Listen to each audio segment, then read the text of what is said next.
purpura thrombopénique immunologique. Nous abordons ici une pathologie auto-immune fascinante, où le corps, par erreur, cible et détruit ses propres plaquettes. Ces cellules sont pourtant cruciales pour une coagulation sanguine efficace. Leur destruction excessive mène à une thrombopénie, c'est-à-dire une diminution alarmante du nombre de plaquettes, qui se manifeste cliniquement par des saignements, notamment cutanés, que nous appelons le purpura.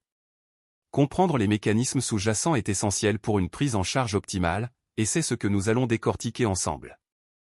La plus fréquente des cytopénies auto-immunes, notre PTI est avant tout une thrombopénie isolée et périphérique.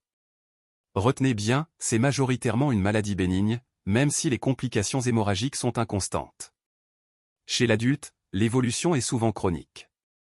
Mais prudence! Si elle est rare, la mortalité peut dépasser 10% dans les formes réfractaires. Donc, surveillance requise. Cette pathologie est définie par des plaquettes inférieures à 100 GRL.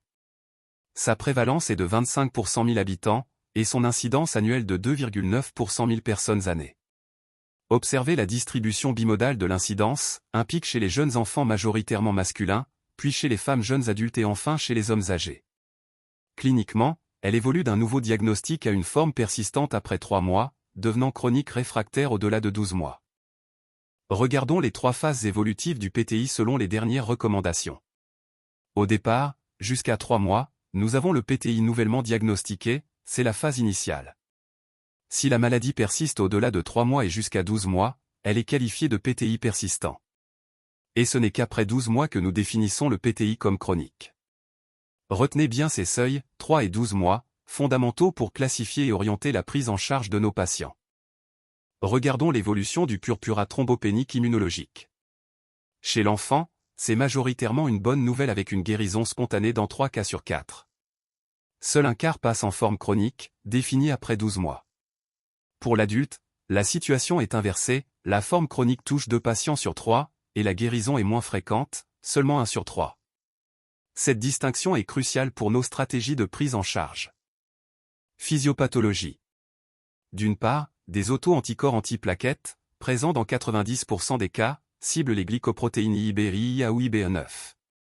En se fixant aux plaquettes, leur fragment FC est reconnu par les macrophages, déclenchant leur destruction massive, principalement dans la rate.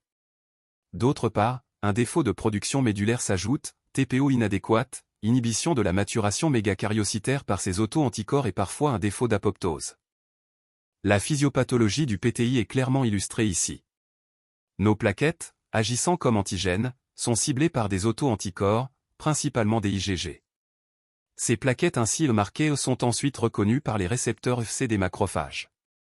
Cette interaction déclenche une phagocytose active, principalement dans la rate, entraînant une destruction rapide des plaquettes. C'est ce mécanisme immunitaire qui est à l'origine de la thrombopénie caractéristique du PTI. Regardez, la physiopathologie du PTI repose sur 2 piliers essentiels. D'abord, une destruction plaquettaire périphérique massive, orchestrée par les macrophages, les lymphocytes et cytotoxiques et ces auto-anticorps ciblant les plaquettes.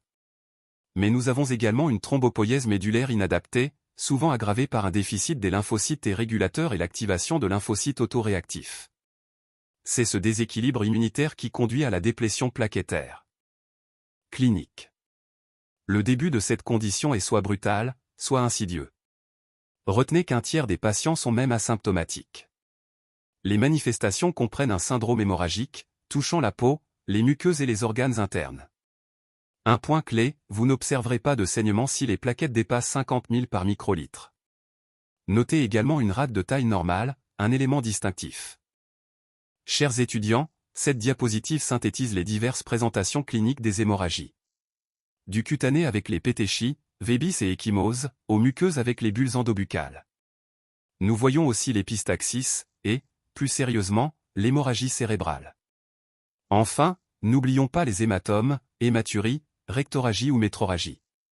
Comprendre ces formes est crucial pour le diagnostic et la prise en charge. Pour les examens complémentaires d'un purpura thrombopénique, la routine CNFS, frottis, bilan standard, sérologie, ANA, EPS. Message capital, les anticorps antiplaquettes sont inutiles. Ensuite, l'enquête est guidée par le contexte, échographie, myélogramme si plus de 60 ans ou anomalie, ou autre recherche ciblée. Et surtout, la recherche d'Helicobacter pylori est essentielle, comme le rappelle le PNDS de la HAS, actualisé en 2017. Une démarche diagnostique pragmatique et à jour. Ces images sont essentielles pour le diagnostic des thrombopénies.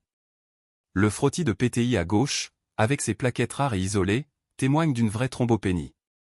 Mais attention, au centre, l'agrégation plaquettaire à l'état et le satellitisme autour des PNN sont des artefacts courants, des pièges qui miment une baisse. On parle de pseudothrombopénie. Enfin, le médulogramme, avec ses mégacaryocytes, les précurseurs plaquettaires, est indispensable pour comprendre si le problème vient de la production ou de la destruction. Ces distinctions sont fondamentales. Diagnostic différentiel du PTI. C'est une étape cruciale pour l'exclusion.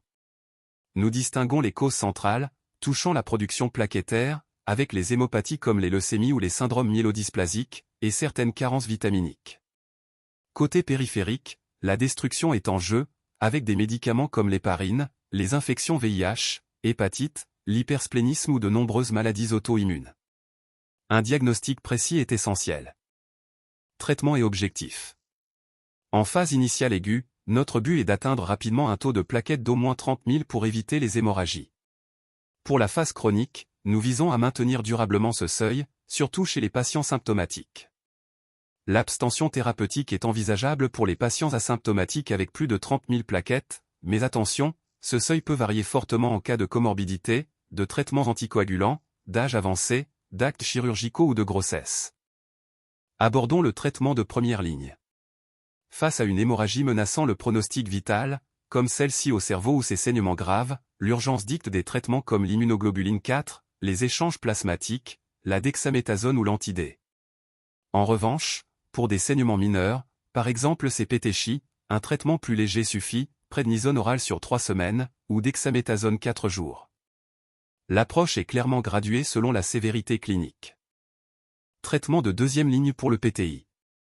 La splénectomie est une option efficace si la thrombopénie persiste après 1 an, offrant 2/3 de rémission, mais n'oubliez pas les vaccinations préventives. Le danazol et les immunosuppresseurs sont utiles mais souvent transitoires. Les agonistes de la TPO, comme le romiplostim ou l'eltrombopag, sont très importants, ils stimulent la production de plaquettes chez 50% des patients chroniques, avec un effet qui dure tant que le traitement est administré. Les anticorps anti-CD20 et l'éradication d'Helicobacter pylori sont d'autres pistes à explorer. L'évaluation du risque hémorragique par le score de Kelaff est essentielle. Ce score, déterminé par l'atteinte la plus sévère parmi divers symptômes, nous guide clairement. Un score supérieur à 8 signale un risque hémorragique sévère, et impose une stratégie thérapeutique combinant immunoglobulines intraveineuses et corticoïdes. Cette approche a montré des bénéfices majeurs, 50% d'épargne en IGIV, aucun saignement vital menaçant, et une nette réduction de la durée d'hospitalisation, passant de 8,7 à 3,3 jours. Un outil décisionnel précieux pour une prise en charge optimale. Regardez cette prise en charge du score hémorragique. Si le score est inférieur ou égal à 8, on débute par des corticoïdes oraux ou en bolus. En cas de succès, le recours aux IGIV est possible dans 50% des cas. Mais si c'est un échec, défini par des plaquettes basses à J3 et un score hémorragique augmenté, alors on passe aux IGIV avec corticoïdes. Directement, si le score est supérieur à 8, on associe d'emblée les immunoglobulines intraveineuses et les corticoïdes. Gestion du PTI adulte. Si plaquette inférieure à 30 GEL, on initie avec corticoïdes ou IGIV. En cas d'échec, les options incluent le rituximab avant la splénectomie, idéalement après 12 mois. Les agonistes des récepteurs TPO sont devenus cruciaux, surtout si la splénectomie est contre-indiquée ou échoue. Pour des plaquettes stables, c'est observation. Cependant, restons très vigilants au traitement d'urgence si saignement. Maîtrisez cette approche. En 2015, la prise en charge du PTI s'articulait sur une décennie d'évolution. Initialement, pour les diagnostics récents 0-3 mois, stéroïdes et IVIG constituaient la première ligne. Si la maladie persistait au-delà de 3 mois, on envisageait la splénectomie. Mais c'est surtout pour les formes chroniques, après 12 mois, que l'arsenal thérapeutique s'était enrichi, avec le rituximab et, de manière notable, les agonistes du récepteur de la thrombopoïétine TPO-RA, offrant de nouvelles perspectives cruciales. Merci pour votre attention tout au long de cette session. J'espère sincèrement que les éléments présentés aujourd'hui vous seront utiles pour votre compréhension et vos futurs travaux.